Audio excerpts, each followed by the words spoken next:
Fortalecer la gobernabilidad democrática se ha convertido en un objetivo esencial para el desarrollo de los países. Bienvenidos a Claves, y esta es una coproducción de la televisión alemana Deutsche Welle y el canal de televisión de la Cámara de Diputados de Chile. Mi nombre es Gonzalo Ernesto Cáceres y en la conducción me acompaña hoy mi colega Carolina Jiménez. Gracias, Gonzalo. Bienvenido al Parlamento chileno y paso desde ya a presentar a nuestros invitados, a la diputada Cristina Girardi del Partido por la Democracia, es antropóloga de profesión e integrante de la Comisión de Educación y Superación de la Pobreza. Bienvenida. Hola, diputada. El señor Fernando Estensoro es doctor en Ciencias Políticas, académico e investigador de la Universidad de Santiago. Bienvenido. Gracias por acompañarnos. Muchas gracias por la invitación. Nos acompaña también Mijael Álvarez, cientista político y periodista alemán, director ejecutivo para el Cono Sur de la Fundación Alemana Heinrich Böll. Bienvenido, gracias por estar con nosotros. Gracias por la invitación. Y completa nuestro panel el diputado Germán Becker del Partido Renovación Nacional. Él integra la Comisión Interior y Regionalización de la Cámara de Diputados. Gracias por acompañarnos y bienvenido. Hola Carolina, un saludo a todos. Gracias también de mi parte. Las concepciones de gobernabilidad centran la atención de políticos y expertos y sin duda alguna es un debate que tiene lugar en toda América Latina. ¿Qué caracteriza este debate aquí en Chile en estos momentos? Bueno, yo creo que la crisis de gobernabilidad que puede haber en Chile tiene que ver fundamentalmente con la falta de inclusión, ¿no? Y todos los temas que hoy día están apareciendo de manera muy fuerte y que están hoy día son parte de la agenda en forma transversal, son temas que han predominado la exclusión de muchos sectores del país, ¿no? En el ámbito de educación, en el ámbito de salud, en el tema de la previsión social, el tema del agua, donde yo creo que se ha ido concentrando estos temas que son bienes públicos, se han ido concentrando en negocios privados, en intereses privados, dejando de ser temas colectivos y temas que tienen que ver con el sentido del bien público. Y yo creo que esos son los temas, por lo menos, que han hecho desde mi perspectiva crisis en Chile y que van a tener que, cualquier gobierno que quiera tener gobernabilidad va a tener que hacer el esfuerzo por incluir a los excluidos en estos temas que son, desde mi perspectiva, bienes públicos. ¿Cuál es la visión suya, diputado Becker, para que tengamos estas dos caras de la moneda respecto de la gobernabilidad en Chile, la legitimidad, la confianza o desconfianza en las instituciones? Bueno, yo creo que estoy de acuerdo en general con lo que decía Cristina. Yo creo que aquí en nuestro país ha habido bastante exclusión, hay mucha desigualdad en el país y la gente lo percibe. Y además la gente ha accedido a otros niveles de información, lo cual obviamente va haciendo que tienen más necesidades, y en ese sentido se ha visibilizado mucho más los movimientos ahora último por las redes de comunicación que hay, por los medios, y además todos estos temas de internet, ¿no es cierto?, que toda la gente está comunicada entre sí y obviamente se ponen de acuerdo, se concertan para hacer un movimiento de cualquier tipo, y nosotros los políticos tenemos que responder a esto de alguna manera, y eso es lo difícil y es el gran desafío que tiene la clase política ahora, de poder responder a los requerimientos de la ciudadanía, que son mucho más visibles que antes. Podemos decir que la forma, que los modelos que se establecen en las sociedades son hoy día más discutidos que antes. Por ejemplo, en el caso de Europa, la existencia o no de un estado de bienestar, o tratar de recortar ese estado de bienestar, y en el caso de los latinoamericanos, de tratar de imponerlo. ¿Es ese quizás el punto central del debate traspasando el charco, como dicen los españoles?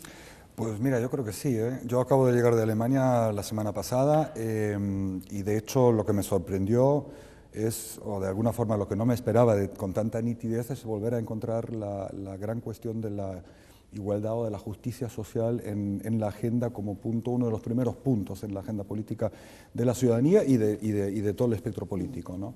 O sea, hay que encontrar una respuesta a este reclamo, digamos, que surge después de toda una serie de fases que se están dando a partir de la crisis del euro. No hay que entrar demasiado en detalle porque uno podría perderse, pero digamos que han llevado a distorsiones y a inequidades por varias razones, ¿no? O sea, por políticas decididamente encaminadas por ahí, pero también por, digamos, situaciones inevitables, o sea, en algunos países por recortes que se hicieron necesarios. Pero yo creo que este elemento ha llevado a una nueva movilización de la ciudadanía allá en muchos de los países europeos, inclusive en Alemania, que está en un momento, digamos, económicamente hablando, mejor que otros países, pero que igual donde las constantes o, digamos, los números indica que ha habido, digamos, en los últimos 15 años un mayor grado de exclusión, si bien no podemos compararlo obviamente con lo que son digamos, los grados de exclusión que existen en el continente aquí, ¿no? Y mayor desigualdad. Así que sí creo que en cuanto a gobernabilidad, o sea, habría que definir también un poco más concretamente el término gobernabilidad, cómo lo entendemos, ¿no? O sea, pero digamos, yo creo que si se habla de gobernabilidad hoy es esencial tener en cuenta también, digamos, estrategias para abordar la cuestión de la inequidad y cómo superar esta exclusión que se da de facto por las inequidades sociales. Escucho que bien has dicho, en América Latina es mucho mayor, hay más desigualdades, hay más inequidad, hay más pobreza. Tenemos casi 170 millones de pobres en América Latina y hay aparentemente desde algún sector una visión muy crítica al sistema neoliberal y ahí pareciera que hay también intereses por cambiar el giro de la economía en este continente. ¿Cómo lo ves tú? Todavía, queramos o no, ya estamos en el subdesarrollo, ya, en vías de desarrollo, sur, llámalo como queráis, pero lo concreto es que no somos países desarrollados, no tenemos los estándares de vida y la calidad de vida que tiene un ciudadano europeo, incluso con crisis hoy día, ¿ya? Más allá de que algunos países estén creciendo más y el PIB de Chile haya crecido bastante en los últimos años. Pero no somos un país desarrollado, nunca hemos estado en el primer mundo y siempre ha sido esa nuestra aspiración.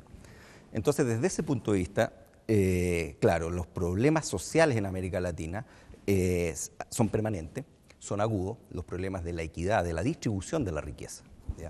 Ese es un problema que es estructural en este continente y la gran pugna política es cuál es la mejor fórmula para avanzar de la mejor forma posible, ¿no es cierto?, hacia el desarrollo. Sí quería hacer yo creo que en tema de la gobernabilidad también en América Latina, el tema que partimos conversando, es interesante ponerlo también en términos relativos, ¿no? Porque sin duda que haciéndose cargo de que el problema de la inequidad, ¿ya?, es el problema que atraviesa históricamente América Latina, la institucionalidad democrática en América Latina se ha venido fortaleciendo en los últimos años, ¿ya? Eso también hay un enorme avance con relación a décadas anteriores. Uno podría hablar de crisis de gobernabilidad, pero sin duda que hoy día, caso chileno, Chile no es Siria, ¿no es cierto? En Siria podemos decir hay una crisis de gobernabilidad. En Chile tenemos todas las condiciones para que las tensiones normales de un proceso político sean canalizadas institucionalmente. La gran tarea la tienen, sin duda, nuestros legisladores, ¿ya? La clase política yo creo que está sacada al pizarrón, y ahí tienen que responder históricamente si van a ser capaces, ¿no es cierto?, de conducir las demandas sociales legítimas, ¿no es cierto?, que han empezado a brotar, como tú dices, a raíz de que hay un modelo que se está agotando, ¿ya? La redistribución que se esperaba o que algún momento se dijo que iba a ser el modelo neoliberal, el famoso chorreo, finalmente no llegó. Chile ha crecido, sin duda, ¿no es cierto?, la base, pero la inequidad, que yo a mi juicio lo que está generando los grandes problemas sociales en Chile y en el resto de América Latina, en el caso chileno, yo diría que es la gran demanda ciudadana que crece, y ahí va a depender precisamente del sistema político.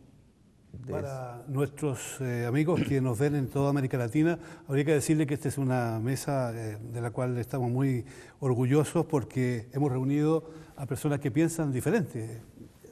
Una mujer valiente de un sector de Santiago muy importante, de tendencia socialista, socialdemócrata, podríamos decir.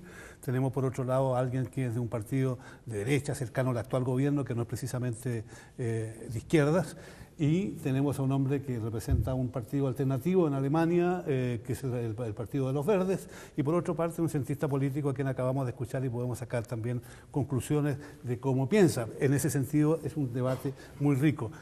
Si es así que hay sectores excluidos y que el modelo no está funcionando como se esperaba, que el chorreo no funciona, ¿qué piensa la derecha de este país? ¿Va a seguir por ese camino?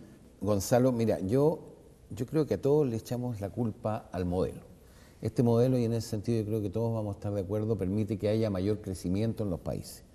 Obviamente nuestro problema ahora es la desigualdad que existe en Chile, pero para poder lograr tener más igualdad, tenemos que tener más igualdad, pero dentro de un nivel más alto, porque si queremos tener igualdad y que todos estemos en un nivel de pobreza alto, ¿no es cierto?, o mucho nivel de pobreza, la verdad es que no es para eso que queremos el modelo. Nosotros queremos un modelo para que genere riqueza y a través de sistemas, qué sé yo, de alguna forma el Estado tiene que hacerse cargo para poder generar más igualdad a partir de los recursos que genera el modelo.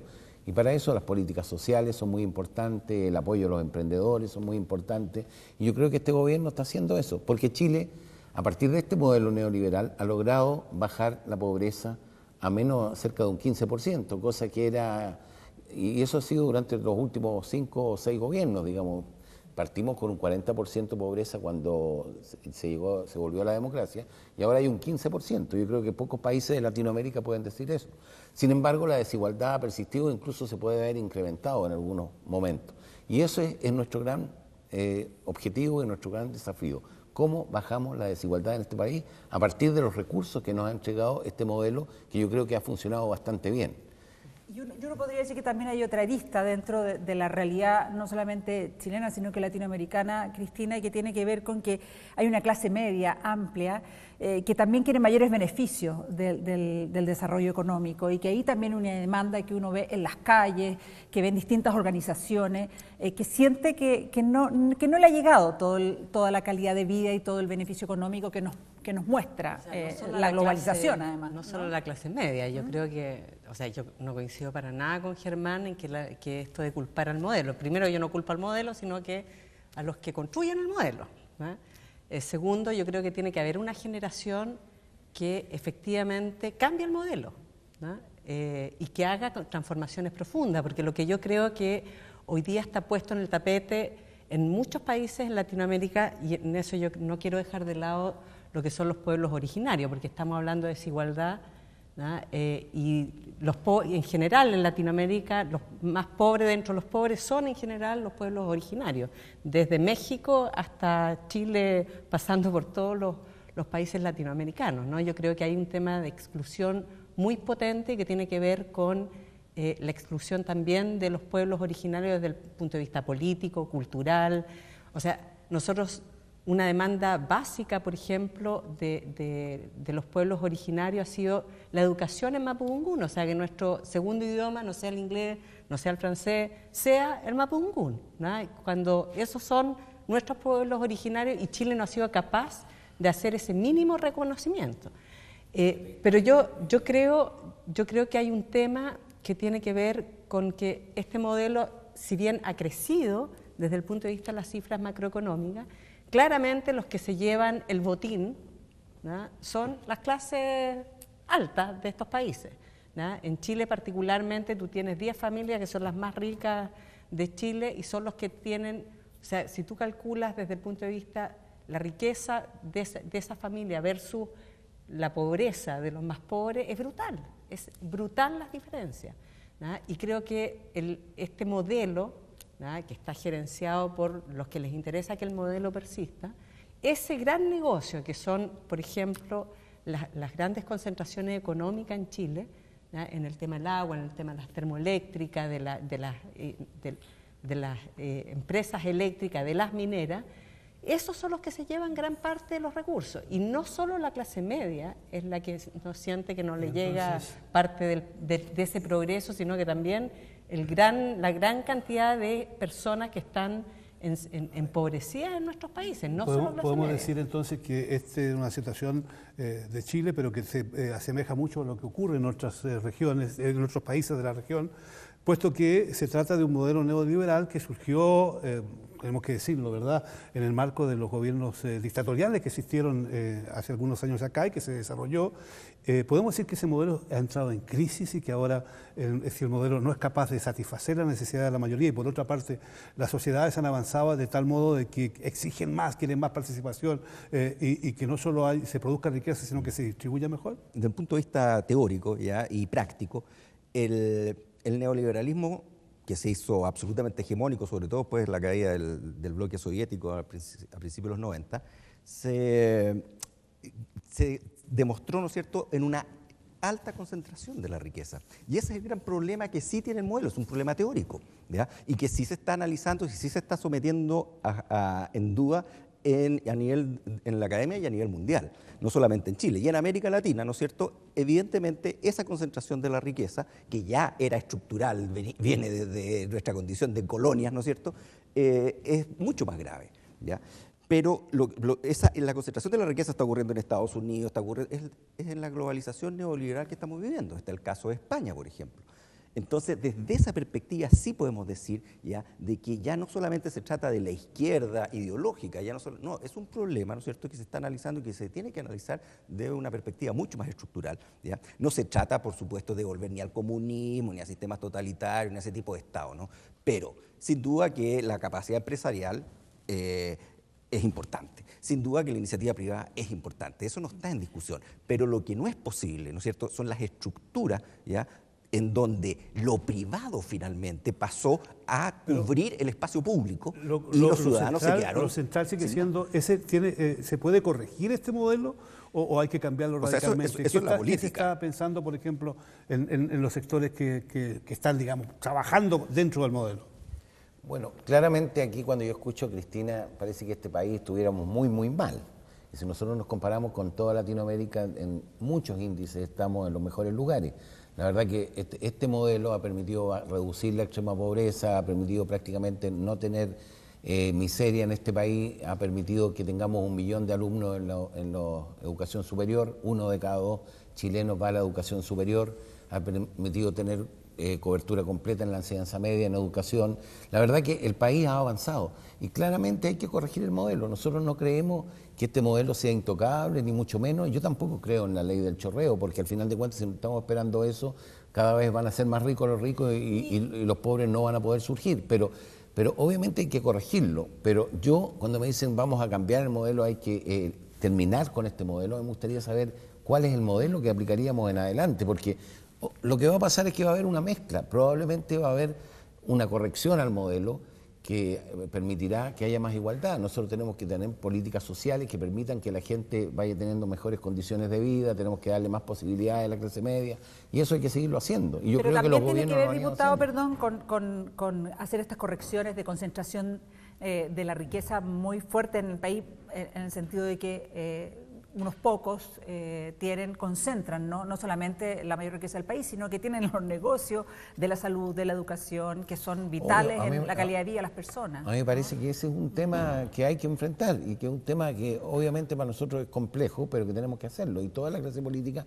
tiene que estar de acuerdo en eso. Y en ese sentido yo creo que no va a haber disenso. Yo creo que toda la clase política está de acuerdo que nuestro gran problema es la desigualdad y que tenemos que enfrentarlo con políticas públicas y darle al Estado ciertas atribuciones y cierto poder para poder hacer ciertas cosas adicionales a lo que está haciendo actualmente. Yo tenía ganas de que Mijael diera su perspectiva también, porque nosotros desde Latinoamérica hemos visto con mucho interés el estado de bienestar, que con la crisis ha estado en cuestionamiento. Nosotros en Latinoamérica ha habido una visión distinta en términos de cuáles son, tenemos un rol más bien subsidiario del Estado, en muchos países, en otros con una participación más importante del Estado. ¿Dónde está el equilibrio al final para tener gobernabilidad, calidad de vida, equidad, inclusión social? Yo creo que es una muy buena pregunta, porque es una pregunta que también estamos intentando de contestar ahora en Europa, desde distintos puntos de partida, digamos, ¿no?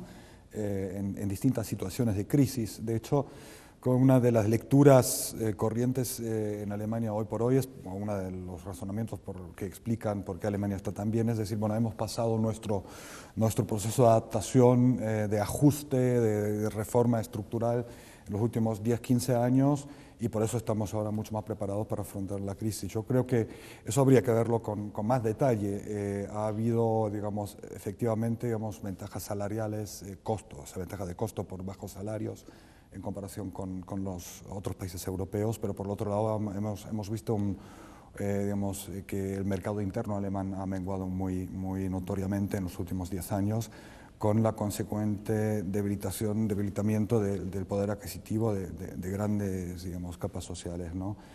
Ahí un elemento que ha, digamos, revertido un poco el proceso ha sido, y parece extraño, pero digamos, todo este tema de la transición energética que ha creado un mercado interno, nuevos actores en lo que es el sector energético, en renovables, en eficiencia energética, creando mercados nacionales que se están sustentando y proporcionando también muchísimo empleo, una creación de tasa de empleo de 600.000 personas trabajando ahí. Es decir, hay también mecanismos que contrarrestan esto, ¿no? Pero yo, en términos generales, yo diría que para intentar de construir un puente a la discusión que hay acá, yo creo que lo que hay que redescubrir, digamos, aquí en América Latina es la función del Estado regular. O sea, no creo que es tanto la cuestión que si, digamos, una actividad empresarial digamos, está en propiedad del Estado o en propiedad de una empresa privada, sino que hay que encontrar un mecanismo de gestión democrático, de controlar y fiscalizar lo que es, digamos, el servicio que se está haciendo. Y yo creo que ahí hay muchas falencias en este proceso de control democrático. Última frase, perdón, sí. Ya sé que fue muy largo, pero era una cuestión de la concentración de la riqueza, lo que trae consigo es una concentración de poder. Y si esa concentración de poder no se contrarresta con otras estructuras, digamos, que están democráticamente legitimadas, y no solo, digamos, con todo respeto, pero por un Congreso Nacional, sino, digamos, estamos hablando de estructuras democráticas representativas, con mayor representatividad a distintos niveles también, estamos hablando de regionalización, de las regiones, de las comunas. Entonces hay un problema. El modelo de desarrollo basado en las privatizaciones, ¿está condenado al fracaso o es posible rescatar algunos de los sectores para que se proyecte en el futuro como algo mejor de lo que se conoce ahora? Bueno, ahí yo te doy mi opinión personal, desde la mirada como yo veo el problema. El tema yo creo que está en la forma como se ha aplicado, ¿no es cierto?, este principio liberalizador y de mercado, ¿no es cierto?, en la medida en que el mercado se absolutizó, ¿ya?, y pasó, ¿no es cierto?, a ocupar el espacio de lo público, el espacio que le corresponde al Estado y a los representantes del Estado y por donde se canaliza, ¿no es cierto?, el tema político, ¿ya? A eso yo me refería, ¿no es cierto?, con la gobernabilidad y la institucionalidad. Pueden existir cosas que pueden ser positivas, siempre y cuando se esté velando por el interés del conjunto de la ciudadanía y no de los que evidentemente van a ganar y van a lucrar con la privatización, con una privatización salvaje o con un mercado absolutamente desregulado. No es lo mismo y no se puede hacer una comparación mecánica en el hecho de llevar, ¿no es cierto?, un sistema o analizar un sistema como son los fondos de pensiones privados chilenos al caso de Alemania, porque Alemania es un país totalmente distinto, con una institucionalidad pública distinta, con un sistema, ¿no es cierto?, de participación ciudadana distinto, con un piso, ¿no es cierto?, cultural distinto, con un piso de producción económica y de nivel de vida distinto, ¿no es cierto? Porque si yo traigo a la Angela Merkel acá y la pongo, ¿no es cierto?, a discutir en el medio chileno, lo más probable es que a los 30 segundos sería la meta empresa por comunista, ¿no es cierto? O sea, no podemos hacer esas comparaciones mecánicas. ¿Cuánto es el gasto social, ¿no es cierto?, del PIB alemán? ¿Ya? ¿Y cuánto es el gasto social del PIB chileno?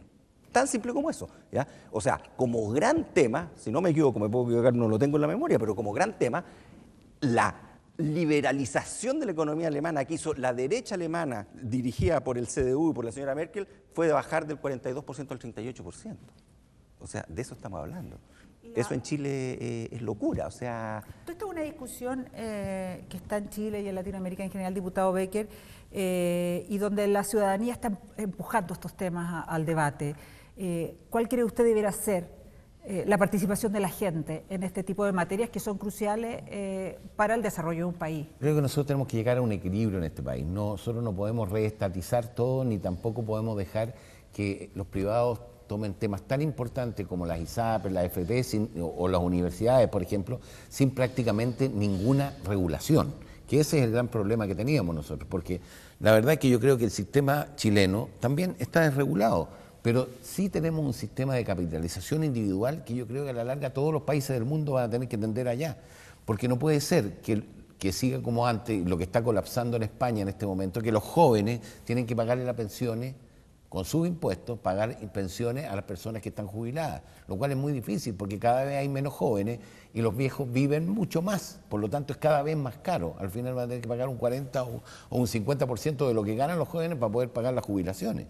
Entonces, la capitalización individual a mí me parece una gran idea. Lo que hay que hacer ahora es regularla, ir compatibilizando las buenas ideas que hay que vienen del ámbito privado y que han funcionado con un Estado que regule, como decías tú, y que fiscalice para que no hayan abusos, que es lo que está pasando ahora. Y eso es lo que reclama la gente, los abusos por parte de algunos privados, de algunas grandes empresas privadas, que al final hacen que los consumidores salgan a la calle, porque la verdad es que yo creo que en algún momento ya es demasiado, es un tema. Esta situación ha llevado en muchos países a un distanciamiento de la masa de los partidos políticos tradicionales, de los políticos en general.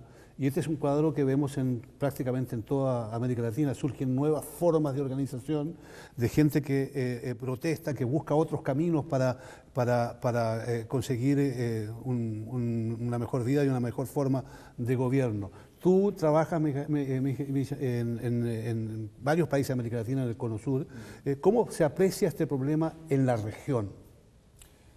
Mira, yo creo que es un fenómeno que viene creciendo en los últimos, ponle 5 a 8 años, ha tenido, digamos, como consecuencia procesos políticos profundos antes en los países andinos, con las constituyentes, cambios constitucionales, pero lo que estamos viendo aquí en la región Cono Sur es un proceso relativamente, no, de 5 años atrás. Y lo que vemos que es que se crea o se da una movilización política aparte, paralela a lo que es la estructura política convencional tradicional y partidaria, sobre todo en torno a problemáticas muy específicas. Estamos hablando de, por ejemplo, si ven las problemáticas de proyectos de inversión minera, en ambos lados de los Andes, tanto en Chile como en Argentina, hay procesos de movilización ciudadana en torno a unos proyectos determinados, a situaciones territoriales determinadas. Lo mismo se da en otros contextos, no sé, en la agricultura, el tema de la soja y las fumigaciones en Argentina. El problema de la tierra en Paraguay, donde se organiza y se moviliza la gente o la ciudadanía políticamente. Lo que sí observamos que hay como un desfase entre lo que es, por un lado, lo que se da la movilización política de la ciudadanía y por otro lado lo que es lo que son los estratos de gobernanza o las estructuras de gobernanza tradicionales, entre los cuales se incluirían los partidos, ¿no? Yo creo que ahí hay un desfase en el sentido de que no han sido capaces de desarrollar herramientas de enfrentarse a estos reclamos que se están dando en distintos niveles, tanto nacional, regional como comunal. Ese es un reto sumamente importante, no solamente en Latinoamérica, sino que también en Chile, cómo dar cauce justamente a esa movilización, a esa organización ciudadana. ¿Dónde está ese cauce? ¿Cómo se entrega? Mira, yo estaba un poco... yo fui alcaldesa 14 años de Cerro Navia, que fue una de las comunas más pobres de la región metropolitana y una de las comunas urbanas más populosas y más pobres del país. El 90% de la población de Cerro Navia está inscrita en el sistema de salud público, ¿no? O sea, depende exclusivamente del sistema de salud público. Y el sistema de salud público no asegura medicamentos básicos, ¿no? En la atención primaria, no asegura horas médicas básicas, no asegura horas odontológicas básicas.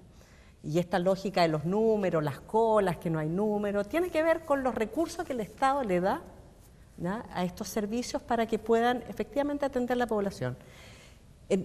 Donde más hay problemas de salud es claramente las zonas más pobres de este país, que tiene que ver donde tenemos los índices de obesidad más altos, donde tenemos los índices de enfermedades cardiovasculares más altos. O sea, todo está concentrado desde el punto de vista negativo, ¿no? Desde el punto de vista de la patología social, por decirlo así, en enfermedades muy claras en los sectores más vulnerables o más empobrecidos en Chile. Y el Estado no es capaz de asegurar lo básico, estoy hablando de atención primaria.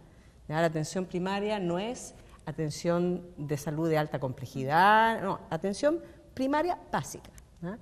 Y te lo digo porque me tocó administrar 5 consultorios y nunca hubo recursos, nunca tuve los recursos de parte del Estado para poder asegurar las horas médicas que se necesitaban, asegurar la atención de salud básica, asegurar los medicamentos básicos, ¿no? Y eso es responsabilidad del Estado. Me pasó lo mismo en educación. Yo administraba 24 establecimientos educacionales y nunca el Estado ha sido capaz de financiar cuando la ley, y ese es el problema que yo creo, siempre he dicho, ¿no?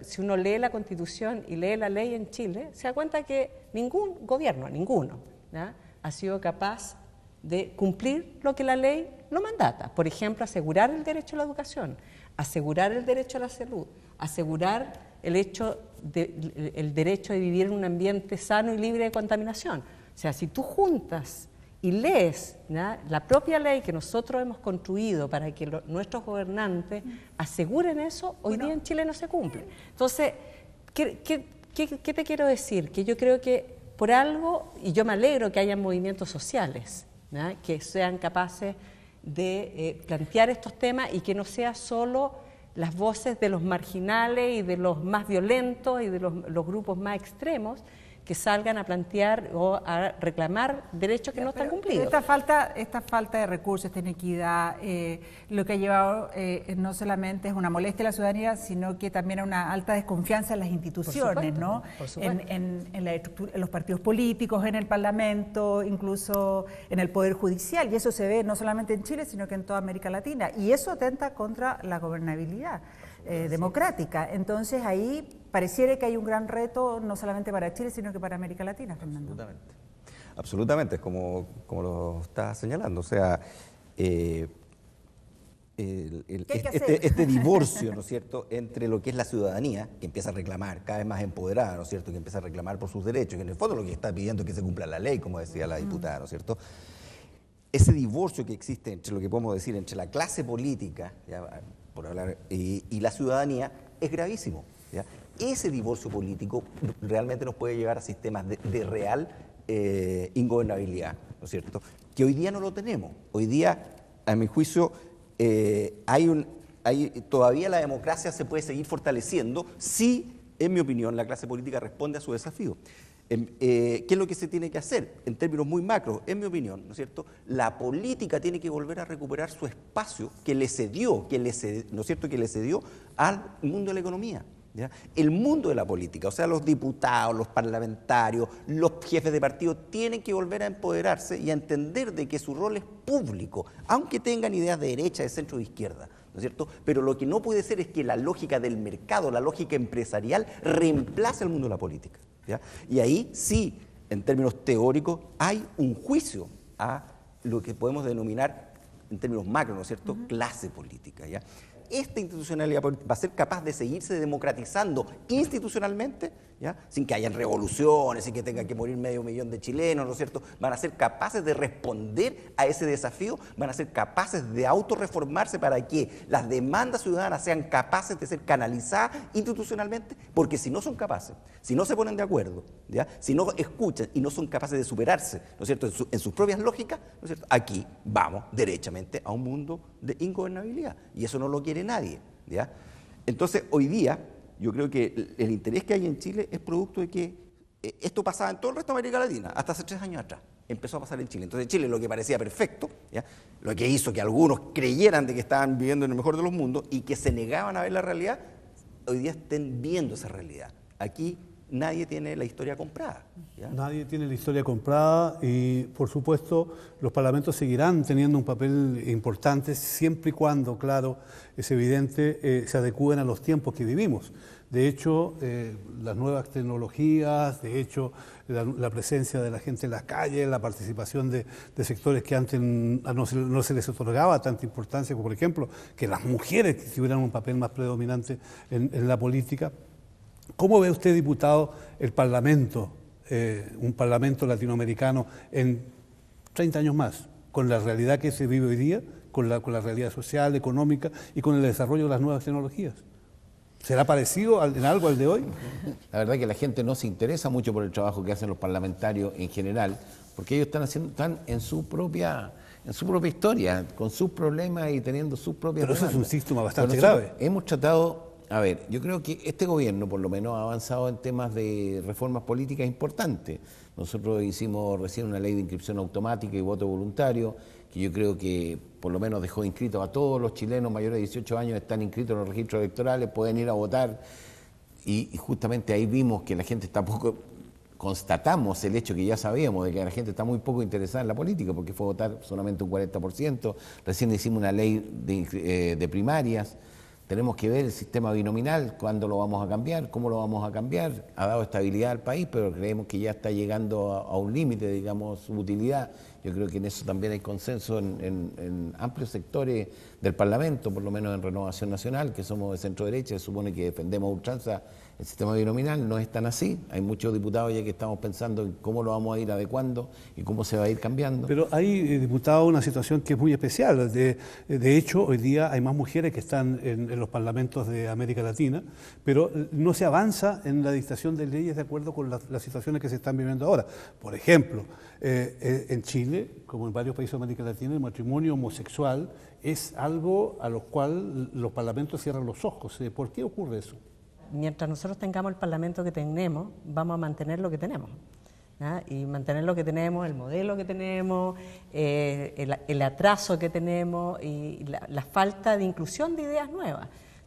Cuando tú ves que el tema, cuando tú hablas de derechos en Chile y le dices a un hombre y una mujer tienen los mismos derechos y un homosexual tiene los mismos derechos que un hombre y una mujer, tú haces una ley de no discriminación y sin embargo no apruebas el matrimonio homosexual. Entonces es como, nosotros tenemos un código de aguas que dice el agua es un bien nacional de uso público y tienes una constitución que dice no es público, es un derecho privado y tú lo puedes vender.